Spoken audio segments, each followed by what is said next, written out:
Mbote ndeko journaliste.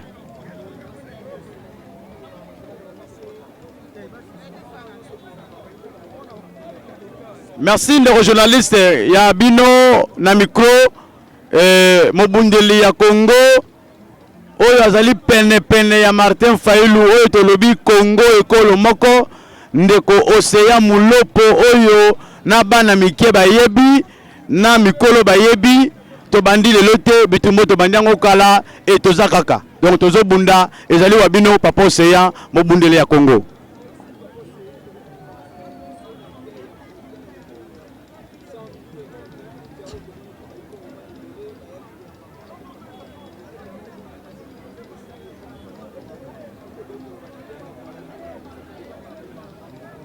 Merci mwana mboka otuni biso totonda ki ebele na nzela pona koyamba tata ekolo Martin Fayulu. Je crois qu'il n'y a pas un commentaire à faire. Je crois bien le commentaire à faire c'est les adversaires. Oh, il y a besoin de faire un commentaire. Mais pour moi, je remercie les Congolaises et Congolaises. Oh, bayoko mbele na biso na ba sensibilisation to bandaki nango du premier tito comme le 31 to sensibiliser le peuple congolais to talisa ki bango valeur Martin Fayulu to talisa ki bango Fayulu azanani pazo ya pona nini pe nini azoko bongisa pona Congo ya lobby e ba Congolais bayoko mbele na biso bayoko mbele Martin Fayulu nde bayaki ko ndima appel wana bayamba mokonzi na bango oyo baponaka le na date ya na 2018 plutôt nde bayaki ko rappeler na bato bayeba ke nous sommes pas derrière 73% ya Lokuta mais nous sommes toujours devant ou derrière 62% au ya 2018 oya bango ezali moyibi ndo mona peuple congolais alakisaki bolingo alakisaki bomoto alakisaki ya solo biso za déterminer kino Fayulu azwa bokonzi nde to moni biso to yaki ebele pona ko réserver un accueil chaleureux na tata ekolo président réellement élu Martin Fayulu oba botolaki imperium na ye.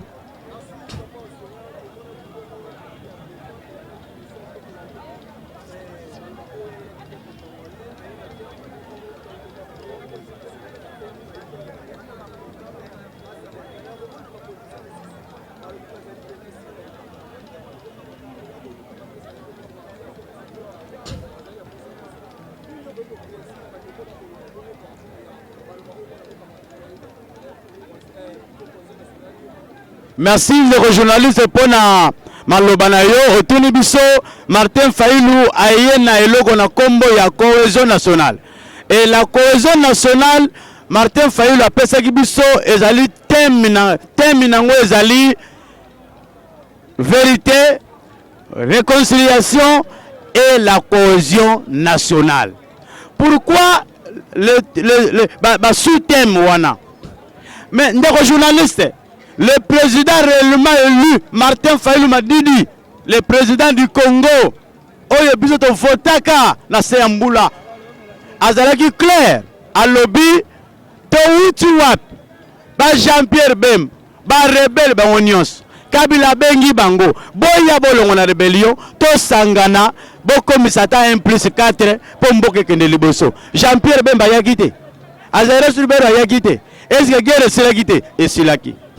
Lelo monsieur oyo auti poto mbangu koto bana kolia soki ba pizza misale ezate opposition ya poto bo opposant ya poto azoya mbangu lelo aye kofuka miliboso ya Rwanda Kabila apesa ye pouvoir kopesa pesi yo pouvoir apesi yo ba condition asiniso ba corps ya mabe lelo mboko yango yo plus de 142 localités oyo ezali na maboko ya ba Rwandais oyo ezali na maboko ya M23.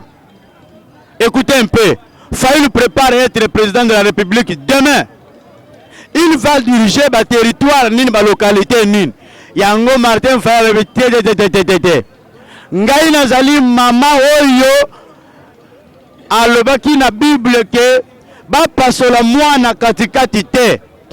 Mais ba pesa mwana oyo epai ya mama wana bien kaza mwana na yete namona kaye atako mai lobi na bandoko yosenga ye nde Fayulu lo aluki yango wana Kongo kabwana te Kongo kufa te Kongo kene na Rwanda te tozonga na bomoko toloba na ba verite nanu eza lokola kuti osumbi olimbisa ngai na bilamba ba rotuna yo nye oyo zwango wapi osumbi lolenge nini nde verite totuna Kabila Tshisekedi na nanga bino misatu bitumba bozo bunda bino misatu ya nini nanga yo zali president ya Sénat ya Seni yo nde bisaki Félix président nini siko sali ozo minduki verite lo ba manakati sima ya koloba na ba verite to passer na oba bengi réconciliation totika niolo nyonso eleki to bosana mais eloko aboy ezonga lisusu te na ba élection oyo ezali koya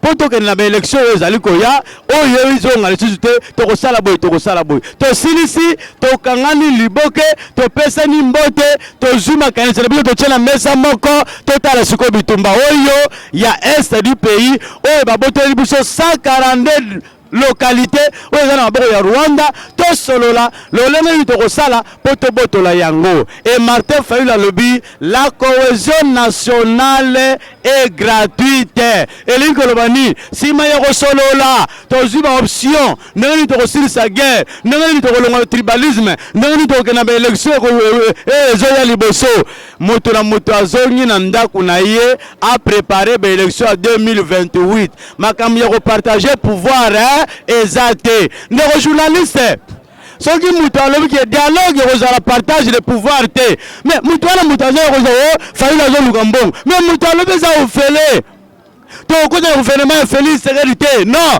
bato bazoloba ngo eza bayeba mesana boye basololi bapanzi gouvernement yazwa kota Paul bakeno tokoya kosolola ofele te ndo moni o Fayulu azoluka mbongo lukuta na bango la cohésion nationale est gratuite. Il n'y aura pas un gouvernement de large de union nationale. C'est pour la cause, toujours pour la seule cause, récupérer le Congo entre les mains du Rwanda, point barre. Et voilà ndeko les propositions il y a mwana mboka président élu Martin Fayulu Madidi et puis totala est-ce que Congo il faut continuer toujours na élection mabe ba voter Paul ba nommer Jean ba voter Fayulu Tshisekedi na kembangu na kiangata fokomi libosa Kabila ba nommer ye et il faut continuer comme ça.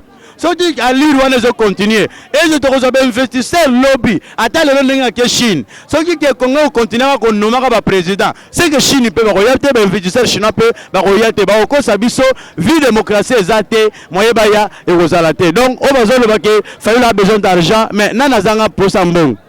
Mbongo Fayulu azwa na gouvernement te amizula mbongo na mutoki na ye et Fayulu soka kilo kosa mbongo mbele ye mutu azwa pouvoir wana toki bunta boyi ko zo pouvoir et pas Kabila ya nommé mais à quoi une forte raison aye pas Félix acha premier ministre pas zo mbongo non ça c'est la folie il y a des Congolais oyo baza ko raisonner malamu te bazali ko raisonner lokola banyama nde bazolo ba biloko mais les vrais Congolais bandimi na bango baza favori baza favorable na dialogue basangana po Congo et que les besoins peut récupérer yango na maboko ya ba Rwandais.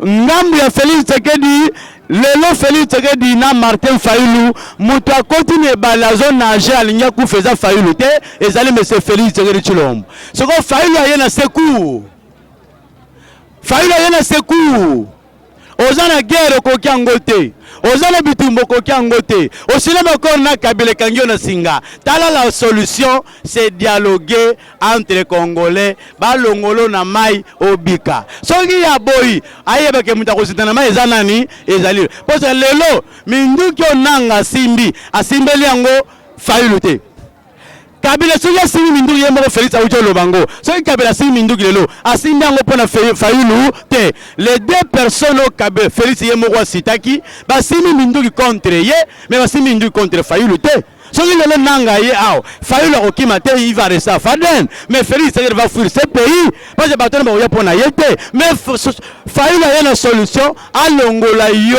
na esika ozali pe Congo na biso eza ochango na danger il faut te longola Congo na danger Ceux qui ont Félix Tshisekedi aboyi ko bika, ba bikisa ye, mais biso to bikisa mboka na biso, jamais mboka na biso teki na ba seme ki ne ba Rwandais, to permettre ye et Congo lelo 4 ans après le Rwanda a récupéré mboka na biso, ba richesse na biso eza ko kende butu moi et biso mo to la nzala. Non, donc Congo to za récupérer Tshisekedi akondima. Ce qui a boyi ayebeke ye mutu aza deja ne balazo nage, ce qui a mo amoni mo kite na nzete asimbi azindi. Amona likasa boyi asimbi azindi. Mais fayu na kata mokili abandi ko belela abikisa ye. Ce qui a linga bik ye. Ce qui a linga kuf eza ye. Eza bisote mais mwana mboka asali o ezali proposition na ye. Bolo baka Fayulu a proposé raté, Fayulu a le baraté. Mais Fayulu a proposé, Fayulu a parlé, quitte à vous Congolais maintenant yango en pratique to yoboka yango. Voilà.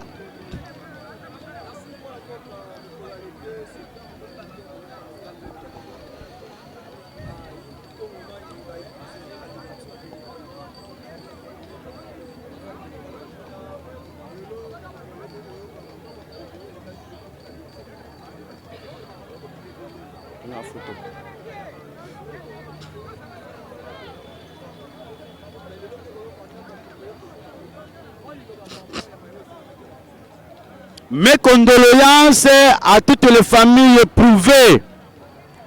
Les journalistes Bibembe Olali na prison, mes condoléances à ma famille nyonso bakufeli bandeko na biso na prison parce que prison esali lié to esika oyo bapesa la moto punition mais tu sais que la que au-delà il y a punition à personne moto na prison, on peut tuer aussi un prisonnier yango tomoni. Même Mobutu, même Laurent Désiré Kabila, même Joseph Kabila, to tuer le komona eloko yote, mwana nsemi akimaka na prison, Kabila tuer le koboma yete, Kabila tuer le kobeta bato basasi na prison te. Mais oyo Tshisekedi asali ezali mupepe oyo utaki samedi oyo Martin Fayulu a utaki États-Unis. Tshisekedi a tenté que Martin Fayulu a bomisa batu jour ya samedi pour a publier que Martin Fayulu a bomisi batu na Congo. Ye Félix a yebaki bien du premier au 30 que Martin Fayulu le 31. Il a choisi seulement le même jour samedi à kende ko inauguré biloko ya mai. Aza ko inauguré biloko moka ya pamba ba président africain. Ba président africain ba bosoto ozaka ko inauguré biloko mo mai. Okoka kotinda ta ministre ya industrie, okoka kotinda ta ministre ya économie, okoka kotinda ta ministre soki ya nini ata bourgmestre, ata gouverneur à ville ake ko inauguré. Tellement ce monsieur n'a rien à faire na Congo. Alors il a inauguré même des toilettes publiques. Tout ça la nine. Alors il a choisi un moment où il fallait le quitter. Il n'y a pas qu'un aéroport. Na contexte que tant qu'on a ba chikata na ye, où il va bana confirmer na le métier, ba na Congo le retour mo la bango, ba beta masas, ba panza, ba boma bata Fayulu. Fayulu pa lobby, mutwa meka bato yote. Ko banda bango na mutu na bango bazali bibemba ko telema mutu ameka bango te to kolinga te to yo lobe Tshisekedi héros national a reçoit ngote et nous avons gardé calme to se comporter qui na attitude moko ya bunzambe et nzamba fait quelque chose bino ba journaliste bozaki ba témoin na kimbuta na entrée ya kimbuta et sikande makila ya bana Congo elinga ki sopana nzamba bakoko na biso to salaki ba cérémonie to panzi masanga mbila to lobi Fayulu atambola na malembe azali mwana na nzambe asopana na makila te makila pe ko sopana te gloire au Seigneur Tshisekedi na batu na ye baleki na soni biso pe to koti na nte ki mbuta na sengo to sali ya biso to kendelaki tata ekola lobi na ndenga zongi na ndako e nzamba démontrer ye ke oyo linga ko sala na nzoto Fayulu sikoyo to esala na prison o memangambo. Lelo lobby, nombre exact de ce bilan. Est-ce que nous avons des politiciens dans ces pays? Il y a un vice-ministre de la justice qui sort de son silence sans soni. Et bien là, Mandefu, à la type veste, à le français, sans soni, honte à vous. Il dépêche. À ce Congolais, il y a eu des morts. Et monsieur Kazadi Peter, nani comment dirais-je, monsieur Oya intérieur et UDPS, Jacquemin Chabani a eu un bilan, il y a 129 morts. Vous savez, dans ce pays, on n'a jamais eu un bilan exact. Lambert Mende a eu un bilan. Mais nous avons vécu ça à l'époque de Lambert Mende, il y a seulement des mensonges. Alors voilà maintenant, Human Watch, l'organisation des Nations Unies, ce qui a wapi, va faire confirmation à lobby, les 129 morts. Oyo va publié par le gouvernement congolais et les mensonges, les bilans montent de 800 à 1000 Congolais tués en prison. Et qui a violé nos sœurs, nos mamans, nos filles en prison, toujours nos frères FARDC. Au lieu de Rwandais, au lieu de M23, au lieu de Ougandais, quand les Congolais ont violé les mamans na bango, les bota bango, tala libabe ya Chilombo, tala sabotage de Chilombo. Et le ministre de la Justice, Constant Mutamba dit, ce n'est pas une évasion, mais c'était un transfert clandestin. Rolanda Maloba ya nani? Un de vos journalistes. Ministre de la Justice a lobby, ils allaient évasion té. Car ces alliés kobimi saba prisonniers dans le lenga yamabe. C'est que nous avons des progrès. Naba Rwanda. Ndeba sali moi et loko wana ba mona ki ba prisonniers ba kimi, mais le leur va transférer bango de façon clandestine. Ce n'est pas moi, c'est le ministre de la Justice, Constant Mutamba. Voilà le Congo qui dirige M. Chilombo. Voilà le Congo qui dirige l'UDPS. Honte à vous et malheur à vous. Mais Nzambe à confondre Bino. Merci.